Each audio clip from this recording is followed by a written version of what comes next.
Baik, assalamualaikum warahmatullahi wabarakatuh. Perkenalkan, nama saya Andrian Maulana Sani. Di sini saya akan menjelaskan sejarah bahasa pemrograman.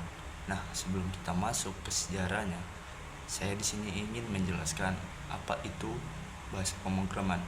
Nah, bahasa pemrograman adalah bahasa khusus yang digunakan manusia untuk komputer agar komputer itu bisa diberikan instruksi untuk menjalankan suatu perintah tertentu. Oke, di sini saya akan menjelaskan sejarah bahasa pemrograman. Nah, bahasa pemrograman itu sejarahnya ada 8. Yang pertama itu ada algoritma. Algoritma ini ditemukan pada tahun 1880-an. Algoritma ditemukan pada tahun segitu. Nah, terus ada Lorentz ditemukan pada tahun 1843. Sebenarnya Lorentz ini orang yang menulis algoritma pertama untuk mesin Charles Babbage. Algoritma ini belum bisa dijalankan oleh komputer karena mesinnya pada saat itu belum selesai dibuat. Nah, karena belum bisa dibuat, algoritma ini bakal jadi cikal bakal terjadinya seluruh bahasa pemrograman dari zaman dulu hingga sekarang. Oke, selanjutnya yang kedua ada bahasa mesin dan assembly. Ini ditemukan pada tahun 1940-an. Terus bahasa mesin dan assembly ini yaitu ada ENIAC dan EDVAC yang hanya mengerti bahasa mesin aja. Contoh kayak kode biner seperti 0 dan 1. Jadi ya semisal mau ngisi data atau nama-nama seperti itu hanya bisa dipakai kode biner. Misal namanya itu Alex, itu bakal jadi konversi ke angka biner, angka 0 dan 1, karena sulit pada zaman itu komputer mengerti. Nah, yang kedua itu ada assembly. Assembly itu kode singkat seperti NOVA61. Ketiga ini adalah bahasa tingkat tinggi pertama. Ditemukan pada tahun 1950-an. Untuk bahasa tingkat tinggi pertama, nah ini yang pertama ini ada Fortran. Fortran ini ditemukan pada tahun 1957, dibuat oleh insinyur dan ilmuwan untuk menulis matematika agar lebih mudah. Nah, selanjutnya ada COBOL. COBOL ini ditemukan pada 1959, digunakan untuk dunia bisnis, akuntansi, dan laporan keuangan. Nah, pada saat itu bank-bank sulit untuk mengatur data keuangan dan semacamnya seperti itu. Jadi COBOL ini untuk mempermudah mereka agar pekerjaan mereka lebih efisien. Selanjutnya ada LIPS.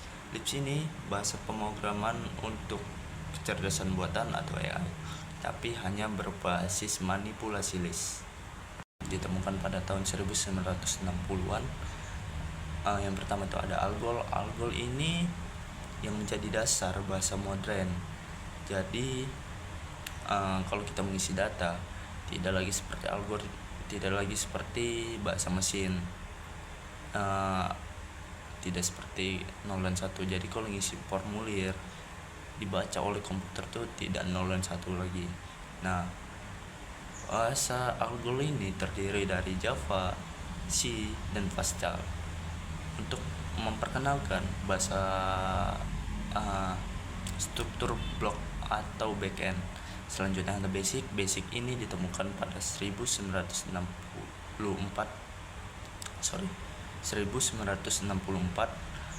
dibuat agar mahasiswa non teknik itu bisa belajar bahasa pemrograman itu dengan lebih mudah gitu. Nah, selanjutnya ada Simula. Simula ini adalah bahasa pemrograman yang memperkenalkan konsep OOPS, Object Oriented Programming, cara berpikir program sebagai objek.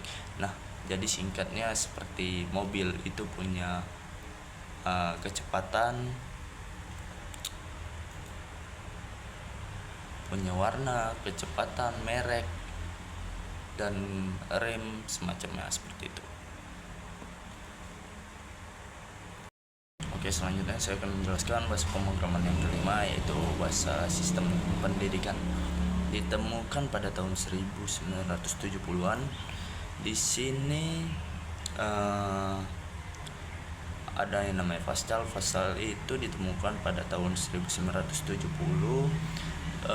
populer di dunia pendidikan karena cocok mengajarkan cara berpikir pemrograman. Nah, selanjutnya ada bahasa C. C ini dirancang untuk sistem operasi Unix karena terkenal lebih cepat, efisien, dan lebih dekat dengan perangkat keras. Selanjutnya yaitu ada Prolog, ditemukan pada tahun 1972. Bahasa logika yang digunakan untuk riset AI. Oke, selanjutnya saya akan menjelaskan bahasa pemrograman yang keenam, yaitu bahasa pemrograman OOPS mulai populer ditemukan pada tahun 1980-an. Sesuai namanya, OOPS mulai populer berarti dia baru populer atau baru naik daun, seperti itu. Terus juga bahasa OOPS mulai populer ini terbagi 3. Yang pertama itu ada bahasa C++ yang ditemukan pada tahun 1983. Terus menjadi pengembangan dari bahasa C tadi, tetapi ada sedikit penambahan bahasa OP tadi. Bahasa OP menjadi pondasi besar banyak software besar seperti Microsoft, Smalltalk. Kedua itu Smalltalk itu ditemukan di tahun 1980-an. Ini bahasa pemrograman yang pertama sepenuhnya berbasis objek. Nah, seperti IoT gitu. Jadi di sini kita bisa membuat robot, membuat drone atau semacamnya seperti itu. Nah, terus ada bahasa Perl. Ini ditemukan pada tahun 1987.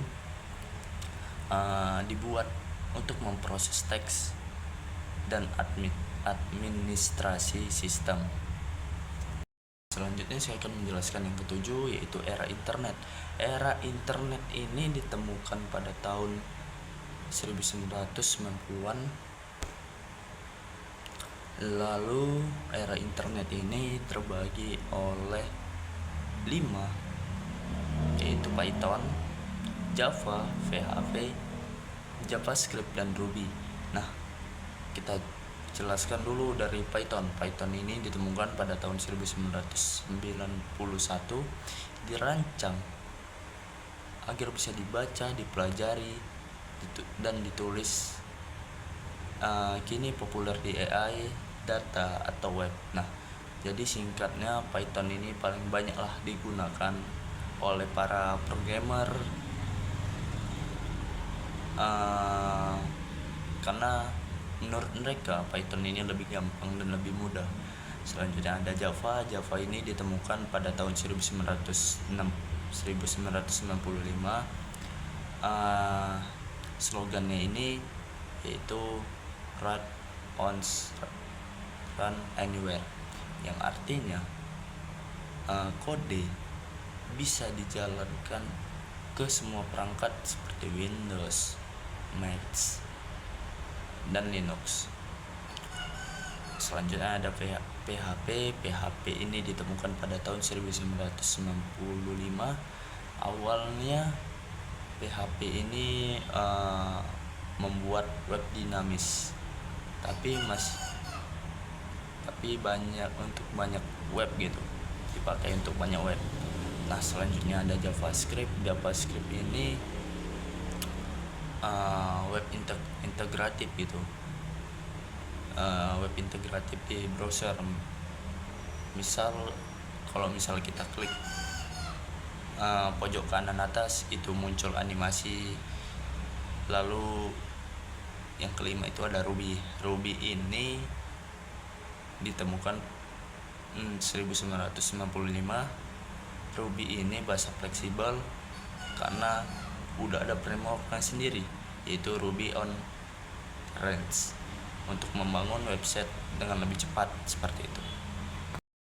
Oke, di sini saya akan menjelaskan bahasa pemrograman yang ke-8 atau yang terakhir, yaitu framework dan mobile. Ini ditemukan pada tahun 2000-an. Terdiri dari 4, yaitu C#, Go atau Golang, Swift, dan Kotlin. Nah, C# atau biasa tuh tulisannya itu C pagar seperti itu. Nah, ditemukan pada tahun 2000, dibuat Microsoft dan banyak dipakai oleh Windows dan game Unity.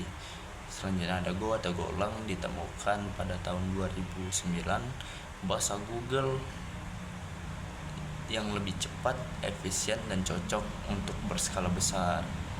Nah, selanjutnya ada Swift. Swift ini bahasa Apple yang menggantikan Object-C. Nah, dipakai untuk aplikasi iOS atau Mac atau MacBook lah, seperti itu. Nah, selanjutnya ada Kotlin. Yang keempat itu ada Kotlin. Kotlin ini ditemukan pada tahun 2011, tapi baru populernya di 2017. Nah, Kotlin ini bahasa modern, tapi untuk Android, lebih ringkas daripada Java, seperti itu. Jadi bahasa-bahasa Android atau HP yang di pasaran sana seperti Vivo, Oppo, dan sejenisnya, mereka menggunakan bahasa Kotlin, seperti itu. Oke, cukup sekian presentasi dari saya. Assalamualaikum warahmatullahi wabarakatuh.